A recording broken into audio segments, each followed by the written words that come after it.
बिस्मिल्लाहिर्रहमानिर्रहीम। अस्सलाम वालेकुम दोस्तों। वर्ल्ड में आपने देखा होगा एनर्जी शॉर्टेज का है, ये बहुत बड़ा मसला बनता जा रहा है क्योंकि बिल्कुल ब्लैकआउट होने को है हर मुल्क में, चाहे वो यूरोप की साइड पे हो, चाहे वो इंडिया हो, चाहे वो चाइना की साइड पे हो।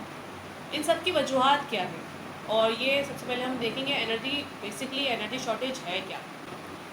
एनर्जी में सबसे पहले नेचुरल गैस, और उसके बाद जो है वो है थर्मल कोल, जिससे बिजली बनती है। अब मुख्तलिफ ममालिक मुख्तलिफ तरीके से बिजली जो है प्रोड्यूस करते हैं, जैसे कोई थर्मल कोल किससे करता है, कोई नेचुरल गैस से करता है। फिर हम ये देखते हैं कि इसके प्रोड्यूसर्स कौन कौन है, यानी कि जो सबसे नंबर 1 पे हम प्रोड्यूसर का देखते हैं नेचुरल गैस का, तो वो रशिया है। अच्छा, अमेरिका उससे ज़्यादा प्रोड्यूस करता है, लेकिन उसकी कंजप्शन क्योंकि ज़्यादा है तो हम उसको नंबर 1 पे मैं इसलिए नहीं कह रही, अदरवाइज़ अमेरिका सबसे ज़्यादा प्रोड्यूस करता है नेचुरल गैस को, क्योंकि रशिया की एक्सपोर्ट ज़्यादा है। जैसे वो प्रोड्यूस करता है तो उसकी एक्सपोर्ट भी ज़्यादा है, उसके अपने मुल्क में जब इस्तेमाल यानी कि होता है वो एक अलग है, और एक वो जो एक्सपोर्ट करता है उसकी क्वांटिटी अलग है। यूरोप में 41% जो नेचुरल गैस सप्लाई होती है, जो एक्सपोर्ट कर रहा है वो है रशिया। और अब क्योंकि उसकी सप्लाई चेन में तातुल आ गया है, और वो एक मुख्तलिफ बातें हैं, वजूहत मुख्तलिफ बताई जाती है।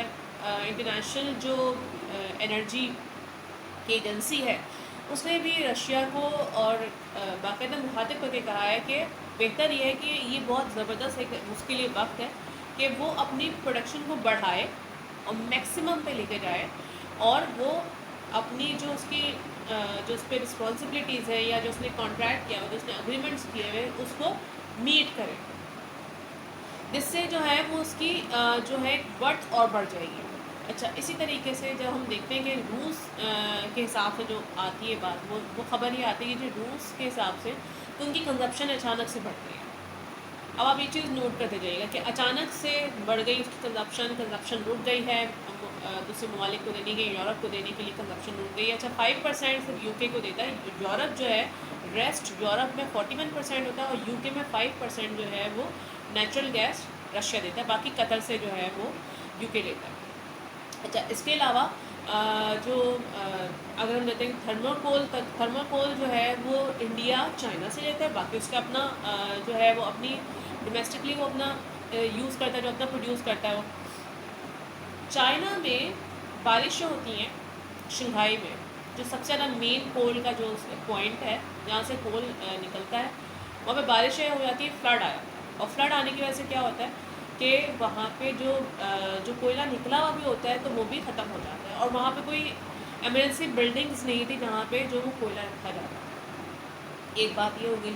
अच्छा, दूसरी बात, हैवी रेन जो है वो इंडिया में भी आई है, तो जो कोयला था इंडिया में अपना इस्तेमाल करने के लिए, वो कोयला भी ख़राब हो गया इसी चक्कर में। सिर्फ उन्हीं जगहों पर क्यों रेन आई, ठीक है। एक पॉइंट ये भी याद कर लीजिएगा, मैं आपको पॉइंट बार बार बताते जाऊँगी। कुछ पॉइंट्स हैं जिसको फिर आखिर में जाके हम इस पर तबसरा करेंगे। और उसके बाद फिर जो कोयला है जिससे बिजली बनती है, 90% जो है वो इंडिया कहते हैं कि जी ब्लैकआउट होने को जा रहा है अगर उसकी नीड पूरी ना हुई तो। मोदी की गवर्नमेंट जो है वो इस बारे में बहुत परेशान है, और लोग भी परेशान है, जाहिर सी बात है। डेली बिल्कुल ब्लैकआउट हो जाएगा दिल्ली के अंदर। अगर हम चाइना का देखते हैं तो चाइना में जो है फैक्ट्रीज शट डाउन हो गई, कुछ फैक्ट्रीज नहीं बल्कि सेवरल फैक्ट्रीज जो है वो शट डाउन हो गई है, सिर्फ और सिर्फ एनर्जी की शॉर्टेज की वजह से। जाहिर सी बात है, जब बिजली नहीं मिलेगी तो चलेंगी नहीं, तो इनको बंद करना पड़ेगा। जब सप्लाई जो है वो कम होती है तो डिमांड जो है वो ऑटोमेटिकली जो आपकी बढ़ रही होती है, तो उसके से क्या होता है कि प्राइस बढ़ जाती है। जब प्राइस बढ़ती है तो बहुत सारी ऐसे लोग होते हैं, ऐसी जो इंडस्ट्रीज़ होती हैं या ऐसी जो है वो मिल्स होती हैं, जो कि फैक्ट्रीज़ होती हैं, जो ले नहीं सकती ज़्यादा पैसों पे, कीमत वो बेयर नहीं कर सकती, तो आखिरकार उनको वो बंद करना पड़ता है अपनी फैक्ट्रीज़ को। ऐसे तो उनको पास बिजली नहीं आ रही, वो सामान कैसे बनाएंगे, ठीक है। उनके अपने अखराजात बहुत हैं, लोगों को पैसा देना है और सामान ख़रीदना है, अपना रॉ मटेरियल लेना है। लेकिन जब आपके पास बिजली नहीं आ रही, एनर्जी नहीं आ रही, पावर नहीं आ रही, तो किस तरीके से जो है वो फैक्ट्रीज चलेंगे। तो ये जो एनर्जी का बुरहान है, ये आप देखिएगा कि बारिशें क्यों हुई, क्या वो बारिशों का मौसम था? नहीं, एटमॉस्फेयर में चेंज आया, ठीक है। एटमॉस्फेयर में चेंज आ गया अचानक से, और बारिशें जो हैं वो अचानक से हो गई और ऐसी जगहों पे हुई जहाँ पे एनर्जी की चीज़ें थी, नेचुरल, जैसे कि थर्मल कोल, चाइना में, इंडिया में। लबनान बिल्कुल ब्लैक आउट हो चुका है। कहते हैं कि अगर वहाँ पर कोई दिन और ना पावर का जो सप्लाई हुई तो वो लोग बाहर निकल आएंगे और अपनी नंग और भूख की वजह से वहाँ पे एहतजाज होगा। ठीक है, और फिर आपको पता है कि जब बहुत ज़्यादा भूख बढ़ जाएगी तो क्या हादसा होगा।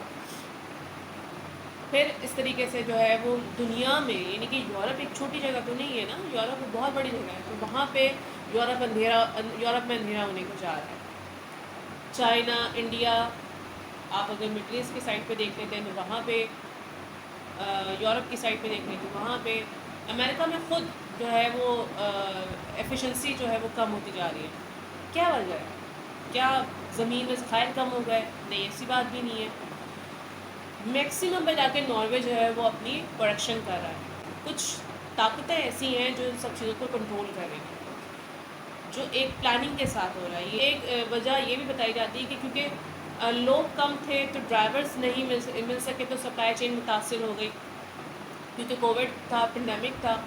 तो ये जो वबा फैली है, कैसे फैल गई अचानक से, और वो ये हर लहर आती है, उसके बाद पे ये लोग घरों में घुस जाते हैं, लोग सब चीज़ें, काम पर बैन लग जाता है, लोग घरों से काम करते हैं, और उसके से जो डोमेस्टिकली जो बिजली इस्तेमाल हो रही होती है वो बहुत बढ़ जाती है, वो हिट करती है। 400% जो है वो गैस की कीमतें हुई हैं, 400%, जो कि एक तारीख है। ठीक है, इसी तरीके से जो है अगर हम उसकी वजह से क्या हुआ कि इलेक्ट्रिसिटी जो है बढ़ गया। ये यूरोप की मैं आपको न्यूज़ बता रही हूँ। ठीक है, उससे क्या होगा? उसका सिर्फ और सिर्फ असर सिर्फ लोगों के घरों की लाइट्स पे नहीं होगा, बल्कि जो फैक्ट्रीज बंद होगी, चीज़ें महंगी हो जाएंगी, ज़ख़ीरा कम होगा, भूख बढ़ेगी और उससे हालात जो हैं वो ख़राब होंगे। तो ये एक साथ कनेक्शन रखती है सब चीज़ें। आप जब इन सब चीज़ों को हम तजिया कर रहे हैं तो आपको खुद समझ में आएगा कि बहुत सारी चीज़ें, आपने नाम सुना है, जाहिर सी बात है, वन वर्ल्ड ऑर्डर का। ठीक है, तो ये सब चीज़ें, ये वही एक चेन है जो चलती चली आ रही है। पहले वबा से जो नुकसानात हुए वो साइड इफ़ेक्ट्स क्या हैं, और उसके बाद फिर मौसम का चेंज हो जाना, बारिश अचानक से हो जाना, गर्मी में बारिश हो रही है, धूप निकली बारिश हो रही है। आप देखिएगा कि मौसम जो बादल, जो आसमान पे जो बादल थे वो किस तरह के थे। अच्छा, मैं आपको एक और चीज़ बताऊँ कि जो बिल गेट्स हैं वो ग्लोबल वार्मिंग को ख़त्म करने के लिए एक ऐसी लेयर बिछाने को तैयार हैं। उनका एक मनसूबा है जो कि स्वीडन ने तो रिजेक्ट कर दिया, क्योंकि स्वीडन एक स्टैंडर्ड है उनका, और दे नो वेरी वेल, तो उन्होंने इस चीज़ को रिजेक्ट कर दिया। लेकिन ये मंसूबा है बिल गेट्स का, और कि हम वर्ल्ड में जो है वो ये लेकर आएंगे कि हम एक लेयर लगा देंगे सूरज के आगे, तो उसकी हीट है। अब आप खुद सोचेंगे सूरज से कितना फ़ायदा होता है। सूरज जो है उसकी वजह से तो चीज़ें गलती सड़ती नहीं है, विटामिन डी मिलती है। सूरज ना हो तो फिर इंसान नहीं रह सकता। ठीक है, तो बहुत उगेगा नहीं कुछ भी, तो जो नुकसानात हैं वो क्या होंगे। तो आप ये देखिएगा कि आहिस्ता आहिस्ता जो है वो ये वन वर्ल्ड ऑर्डर जो है वो नाफिज हो रहा है खुद से, ऑटोमेटिकली। ठीक है, कैसे हो रहा है? ये ऐसे हालात पैदा किए जा रहे हैं। ठीक है, ग्लोबल वार्मिंग, माहौल का चेंज होना, ऐसी जगहों पे बारिश होना जहाँ पे जो ज़रूरत की चीज़ें ख़त्म हो जाए, ऐसी जगह पे फ्लड आ जाना अचानक से, और उसके ऐसे पे एनर्जी की शॉर्टेज होना। ठीक है, अच्छा, और फिर एकदम से नीड बढ़ जाना ऐसे बड़े एक्सपोर्टर की जो कि दुनिया को प्रोवाइड करता है, जो कि यूरोप को दे रहा है 41%, उसकी अचानक से नीड बढ़ गई। क्यों, किस तरह से? और इंडिया वालों को यही नहीं पता कि उनकी जो अलार्म, उनको नहीं हुआ था कि उनके पास कोल कम रह गया है। इंसान अपना ज़ख़ीरा तो रखता है ना, मतलब उनकी इंडस्ट्री चल रही है और उसके बगैर, पावर के बगैर तो कुछ भी नहीं हो सकता काम। और इसी तरीके से जो पाकिस्तान में जो कीमतें बढ़ रही हैं इलेक्ट्रिसिटी की, वो उसके पीछे भी यही है कि गैस की क्योंकि कीमत बढ़ रही है, तो इस वजह से जो है वो प्राइसेस हाई हो रही है, उसके से महंगाई बढ़ रही है। तो ये एक पूरी जो दुनिया है इसमें इशू है। वो इशू ये है कि जो वो इशू बनाया जा रहा है, वो क्रिएट की जा रही है, वो ऐसी सिचुएशन बनाई जा रही है। तो आज जो है वो हमने इस बारे में डिस्कस करना था कि ये एनर्जी की शॉर्टेज क्या है, इसकी वजूहत क्या है, इसके पीछे ऐसे कौन से नुक्ते हैं जो हमें समझने हैं, जो हमें ज़रूरी है समझने के लिए। ठीक है, अपना बहुत ख्याल रखिएगा। न्यू अपडेट्स पर हम इंशाअल्लाह आपके पास आते रहेंगे। आपसे मुलाकात होगी नेक्स्ट वीडियो में। अल्लाह हाफ़िज़।